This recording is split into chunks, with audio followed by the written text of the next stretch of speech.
Shabbat Shalom. This too, I hope, is a sermon as well about healing. This week's Torah portion, Vayishlach, has the story of Dinah, Jacob and Rebekah's daughter.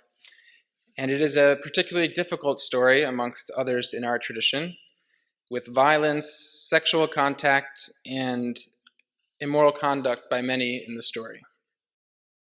Jacob and Rebekah's family, all the sons, are settling into a new area. And their daughter Dinah goes out, and she is taken by Shechem, a local prince, and they have sex. Shechem seeks to legitimize this relationship with Jacob, seeking to marry Dinah.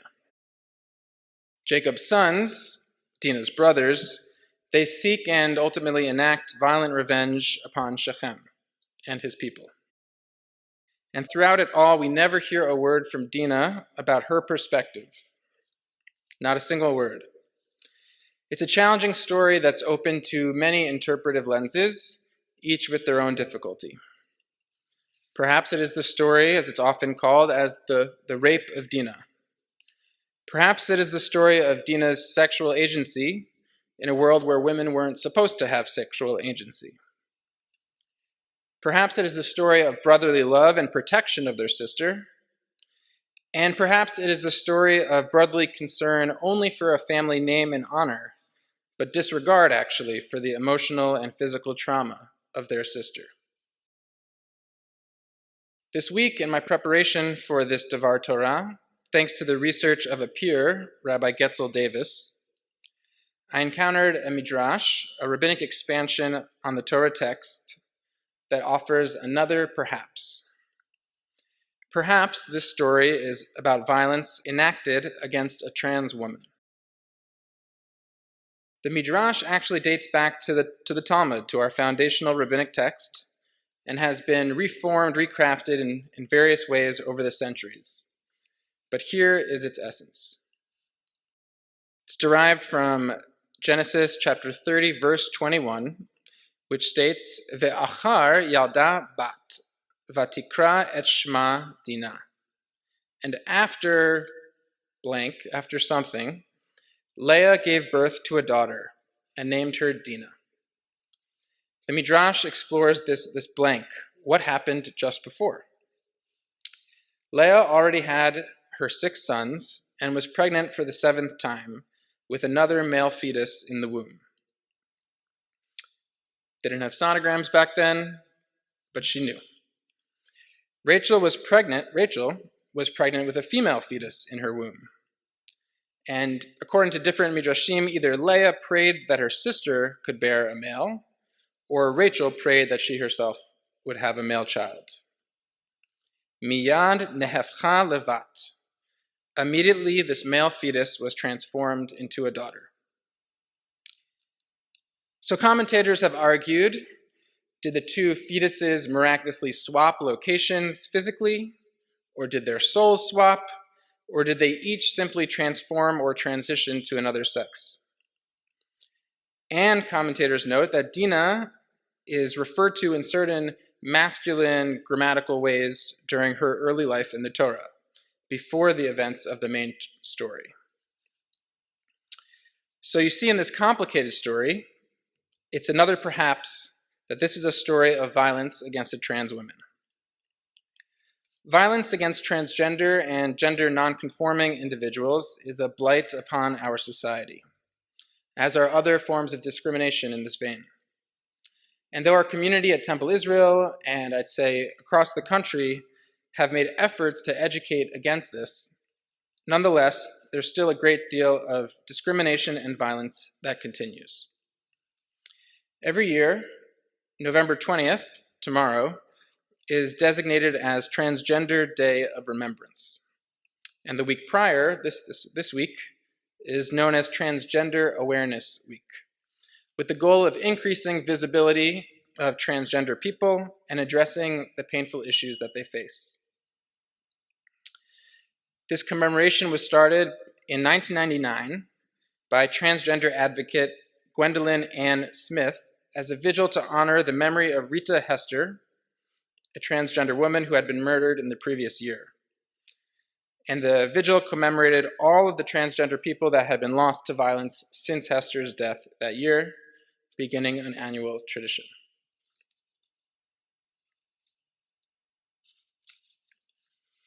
Why is there a hateful pattern of violence against trans people? There's many unfortunate answers, and it's a sociological question deserving of study and redress. And what are the religious implications of this hate? That is a theological question. Rabbi Art Green, the Hasidic master of Boston, drawing on Rabbi Abraham Joshua Heschel, offers the beginning of an answer. Heschel was known to say, "Why is it that images of God are really forbidden in Judaism? Some people think that it is because God has no physical form, and so anything that we would create would be a form of idolatry. But that is not the true answer," says Heschel. "Images are forbidden, but not because God does not have an image. God does have an image. You, and you, and you, and hopefully me, all human beings. We are all the image of God." And Art Green takes this forward. "The person sitting next to you is the image of God. This is true no matter their gender identity. And this is the meaning of Genesis 1:27, and God created the human in God's image. As such, it is our role to ensure that our communities are places where everyone can embrace their whole selves and live up to their divine potential.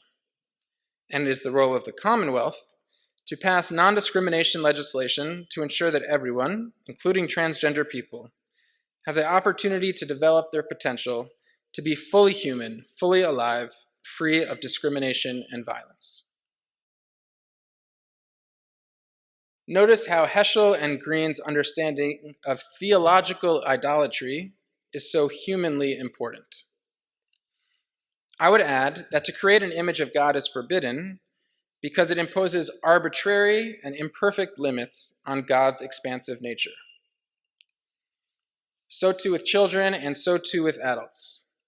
When we create an image of someone, of who someone is supposed to be, based on our limited perceptions, we limit the potential of our relationship with that person, and further, we can sometimes be actually limiting who that person can be and who they can become.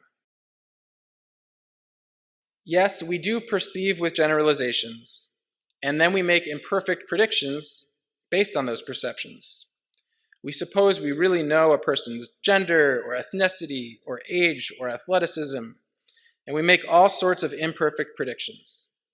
And that's natural and human and unavoidable. But we have no right to impose those generalizations. Someone else's inner reality is not bound by our perceptions. Heschel and Green, and I think all theology, ought to remind us that the way we think about God is not just the way we think about God. It necessarily impacts the way we think about each other.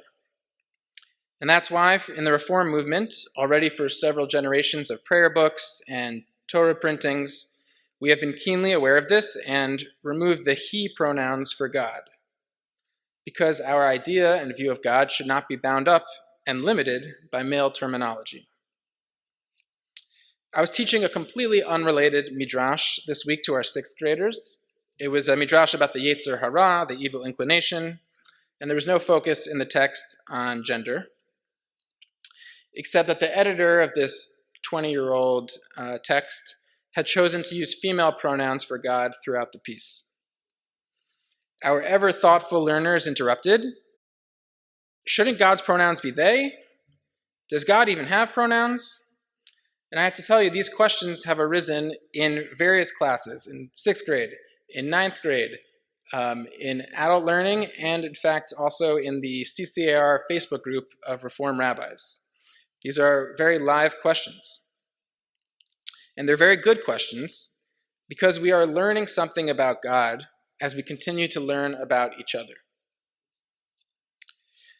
As our community learns from and connects with trans people in our community, we hopefully shatter the idols of an over-formalized gender binary, a this or that perspective that often manifests in infantile ways, pink or blue, pink or blue. And as our community learns from and connects with trans people in our community, we can also hopefully shatter the idolatry of conceiving of God in an exclusively or predominantly male form.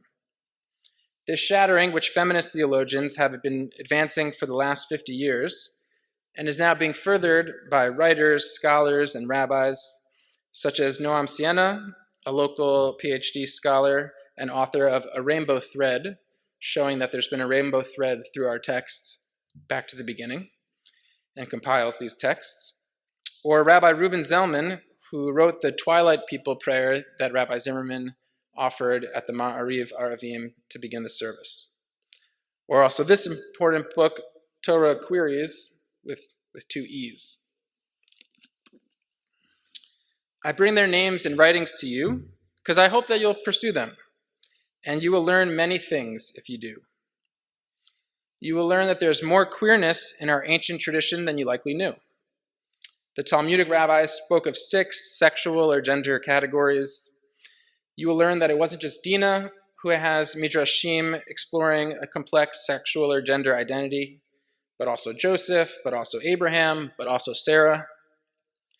And you will learn how brave and creative Jews are queering our tradition day by day. They are interpreting the texts and recrafting the rituals to give themselves their rightful place inside our tradition. I'm inspired by their efforts, and if you've never explored ritualwell.com, which is a place where people can post new Jewish rituals, new Jewish prayers of any kind, I urge you to go there and see how deep this important well of creativity goes. And while we explore this subject and this part of our community, we need to keep in mind that it's not one of just curiosity or intellectual investigation. This is an area of ongoing pain and suffering in need of real healing, real repair, and real prayer. And so I would like to conclude with this prayer from Mishkan Ga'ava. Mishkan, of course, is the name of our prayer book, Mishkan Tefillah, and Mishkan Ga'ava would be the Tabernacle of Pride, is our movement's collection of LGBTQ affirming Jewish ritual. And so I offer this prayer from that collection. A prayer for the Transgender Day of Remembrance. We praise you, Holy One, for the gift of life, precious, stubborn, fragile, and beautiful. We are grateful for the time we have to live upon the earth, to love, to grow, and to be. And for those who have been taken by the devastation of violence used against them, we remember them, and we claim the opportunity to build lives of wholeness in their honor. We give you thanks for the partners, friends, allies, and families who have been steadfast in their love, for the people who have devoted their life's work to the prevention of violence, and who have devoted their life's work to the support and care of trans people. We give thanks for those whose prejudice and judgment have yielded to understanding, for those who have overcome fear, indifference, or burnout to embrace a life of caring compassion. Inspire us to challenge and stand strong against the forces that allow needless harm and violence to continue: prejudice, unjust laws, repression, stigma, and fear. Into your care, we trust and lift up the souls of those who have been tortured and murdered for their trans identity, among all those who have been persecuted unjustly despite their God-given humanity. We lift up to you our dreams of a world where we are all cared for, our dreams of a world where all are accepted and respected, a dream that we know you share. Amen.